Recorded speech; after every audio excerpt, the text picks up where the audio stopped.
us, but unfortunately for Michelle, we managed to catch up with her here at Mazda London Triathlon. Perhaps it's a bit of a difficult month for you, like the Olympics is taking place. You're not there. You were our best place finisher in Athens in 2004. Just talk us through a little bit about your injury and what's been going on this year.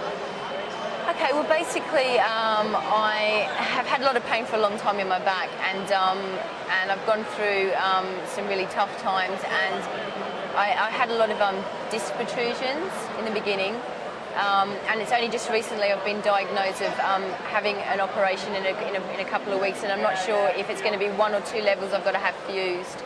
So yeah, I'm kind of a little bit sort of worried about it, obviously, because it's quite. If I have to have 2 levels done, it's quite a big operation. So I'm a little bit sort of worried. Yeah, I must say, a little bit nervous about it. But in saying that, you know, I kind of expected that coming along because I'm in a lot of pain on a day-to-day basis, and I can't train anymore.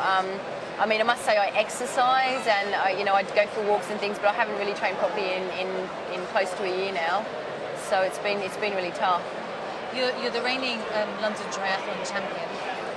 Again, it must be quite hard for you to be here and not be able to take part. I think, you know, this year, to be honest with you, I've turned a new corner, and in saying that I'm doing online coaching. I've got teamdilloncoaching.com. and I'm also bringing some nutritional products in from Australia to the UK called Mega Burn Natural Nutrition, and those 2 things have kept me very, very busy, and so I haven't really had time to think about training too much or worrying about, you know, should I go back or whatever. So really all I'm doing at the moment is just taking 1 step at a time and just saying, okay, well, I need to get this operation done, and then after the operation I'll take the next step in knowing if I can come back to do some sort of sport or whatever, because the mind is willing but the body's not, and that's really the most frustrating thing. It's not like I stopped and said, you know what, I can't be bothered doing this anymore. It just wasn't like that. I still had it in me to race. I mean, I love racing. I never particularly liked training that much, but then again, who does? And you know, but racing's something that really comes naturally to me. I'm a real competitor, and I really do miss that part of it. And so if I ever had a chance to come back, I would, definitely. But at the moment, it's just very up in the air, so I'm just going to see what happens, really. And looking at the race tomorrow, obviously Stuart, who you coach, your partner, is going to be racing, and it looks like he's going to be the favourite tomorrow. Yeah, I mean, Stu's in really good shape at the moment, and he's just been training like the house down, and you know, I would definitely tip him for the win tomorrow, obviously. I mean, I may maybe sound a little bit biased, but he's running the best he's ever run as well, and so if it does come down to the run, I would definitely say that he would give them a good run for their money. Obviously the Olympics, you know, he missed out on the games, and that's quite disappointing for him, but he's put his focus elsewhere, and he's concentrated on the American races and some of the non-drafting races in America, and you know, mainly just to sort of earn himself some money, really, at the end of the day.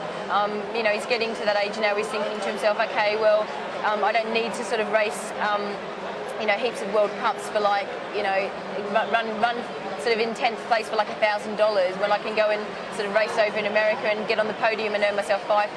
So he's racing a little bit smarter, he's picking his races, and yeah, I mean, he's still got London 212 in his sights, and that's what's really good about, you know, Stu's getting better with age, and so hopefully come another, you know, 3-4 years down the track, he's still got it in the mind to carry on, and hopefully he'll be a force to make the team.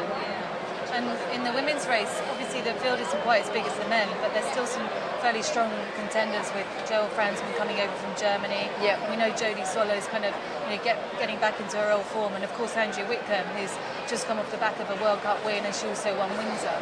Yeah, I mean, yeah, you know, you said it's still quite a strong field, and there's a few internationals coming over. I would say that Andrea Whitcomb would probably be the favourite to win, because if it does come down to the run, I think she's the fastest there. So, you know, she's won this before, she knows the course, and she's a very tactical racer, and I think when it comes down to it, she'll know when the time's right to make her move. So I would tip her to win tomorrow, but I think, you know, it's going to be a good race in both men's and women's race, definitely. Yeah. And then in just over a week's time, obviously the Olympics takes place, the triathlon.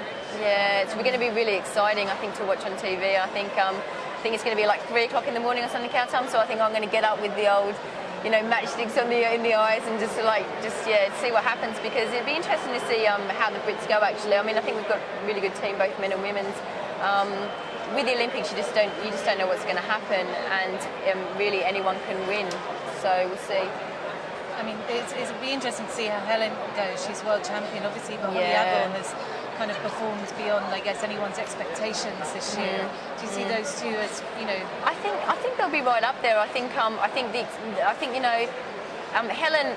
Holly's come into it, obviously, you know, quite inexperienced in the fact that she's very young, but she's got a really good head on her shoulders, and she's, you know, she's willing to give it a shot. I'm sure she'll go with it. I don't think she's intimidated by anybody, which is fantastic to have that at her age. You've got Helen, who's very experienced, and obviously the confidence that she would have gained from being the world champion this year, and also from you know, going out and having such a fantastic start to the season. I think she was shocked by it, but I think now she's realised, you know, she knows what she has to do in order to win a medal, and that's probably to go on the bike. And so therefore, I think she's going to give. I mean, she knows if that's what it's going to take, then she'll do that. So it'll be interesting to see who has got the actual guts, in a way, to sort of make it happen for themselves, because they know if they leave it to the run, it's going to be the front runners are going to be like Snow and Fernandez, and then it's going to be basically who's running for the bronze.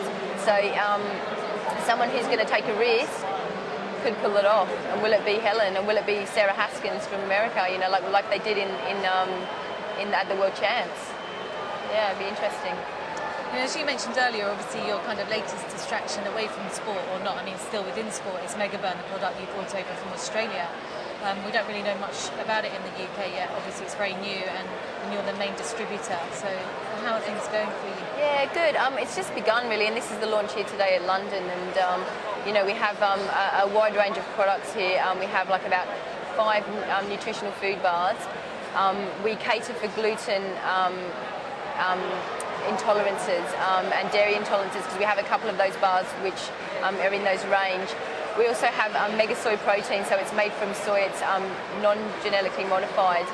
We also have electrolyte drink and an immune support in the form of, it's called Body Boost. It's got like spirulina, wheatgrass. So we have like a wide range of products, and yeah, they're made from natural ingredients. And yeah, I mean, as I said, it's the start of it here now today, and we're getting a really good response and feedback from the customers. So hopefully we'll see how it goes, and yeah, I'll let you know. And obviously you've got Stu on the stuff then. Stu is absolutely like loving the stuff. Like he's like ripped to shreds, and you know, feels so great on the product. His energy levels are really high all the time, and he does a lot of training, and he just, yeah, he swears by the stuff. And Emma Snowsill, I think she's won three world champs. She lives on the stuff as well. Craig Walton, he's retired now. That's her partner.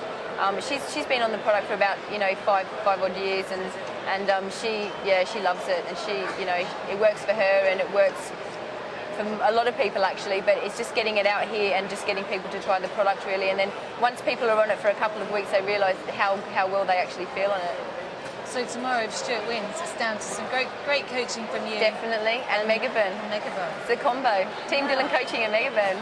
So Michelle, along with having to deal with your injury, your online coaching, Megaburn, you're also involved with the charity, Maggie's. Yep. That's right. I'm just helping them launch their Mighty Bike and Hike, which is actually obviously for charity. It's a cancer foundation, and I just sort of came on board a couple of weeks ago in order to help them launch that event, because they're opening up a new centre in Wales, I believe, and yeah, and I want to help them obviously launch that. So yeah, I'd love to help. I'd love to help charities. So. We're also doing a draw with Megaburn too, so you can win £100 worth of product if you want to go into the event. And yeah, it's I'm not sure, it's a really long bike and a really long hike. So Michelle, if anyone's interested in taking part in Maggie's Bike and Hike, where do they have to go to find out more information? Okay, so if you go online to www.maggiecenter.org /mighty, you'll be able to see the event information on there.